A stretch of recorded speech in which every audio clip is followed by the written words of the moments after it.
Because like I say a lot, like my priority list, I'm always going to keep it in order. And as much as I love y'all in this ministry and everything, it's really low on the list. So my first primary allegiance and responsibility and priority is God, my relationship with God, personally, as a person, not pastor, not ministry, nothing, just Doostyn. That's my name, by the way. If you didn't know it, that's where Doostyn comes from. It's just a weird way to spell Doostyn. Doostyn and God. That's number one. Number two is my responsibility with my wife. My husband, we've been married. We just celebrated our 14th year of our 14th anniversary in October. And that she's my number two under God. Then it's my kids. I'm a father of four. We've got four young kids. They're 11, 7, 6, and 5. The 6 and 5-year-old, both adopted. You can hear about Eva's story. She's our 6-year-old little baby with, it's a very heartbreaking but also heartwarming story. She's got Down syndrome, lots of medical issues, left at the hospital full of drugs and whatever, and abandoned, and then put in a professional foster home for 3 years where she was hooked up to a machine, and the state paid for everything that she didn't have to have. She never ate, never drank, never walked, couldn't talk, anything before we got her. For 3 years, never ate, never drank, hooked up to a machine. Terrible story. But now she is eating, drinking, walking, talking, climbing all over me, doing flips off me, just awesome. Anyway, it's not, anytime I start talking about my kids, I can talk a lot. Exclamation point Eva, if you want to know more information about her story, and our little boy Silas, our youngest, who's also adopted.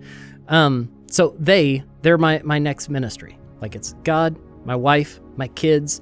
Then is my pastoral ministry here at my local church. Like, that's the next thing. It's my job, but it's also what I'm called to do is to pastor, to shepherd, to help lead this body. So that's the next ministry on my list. Then under that is online stuff and Twitch and YouTube and whatever, and trying to reach the gaming world and reach people online with the gospel and all that. That's the next thing. So sometimes if my wife needs me, if my kids need me, if my church needs me, stream doesn't happen or content doesn't get produced, and that's okay. If this was my idol or my number one or above God, or even number two, like above my family, then yeah, I would sacrifice other things to make sure that this grows and whatever. I'm sure we could grow and be way bigger and whatever if like I made it that high on my list, but it's not, and it's never going to be. So any growth and whatever that we've seen is just favor of God and God doing what God does, but we're just trying to be faithful in fulfilling the great commandment, the great commission.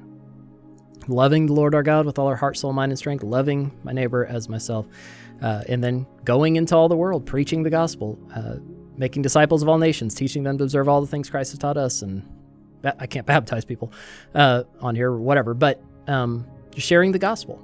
And that's what we're doing on here. I've said this a lot. I love the analogy where Jesus talks about no one lights a lamp and puts it under a basket, but instead they put it on the lampstand and it gives light to everyone who's in the house. I said Twitch and YouTube or whatever, media, social media, the internet, it's just a different lampstand. It's just a different way that you let that light shine. The light doesn't change person to person. If you're in Christ, if you're a born-again believer, you have the same light that I have. It's the gospel. It's the message of Christ. And we just have different lampstands, different ways that we let that light shine. So that's what we do. And then below that is me, just my own desire and whatever. And if I want to play a video game, or I want to go do this or that, or go play tennis like in my old life and whatever, that never happens because it's at the bottom of the list.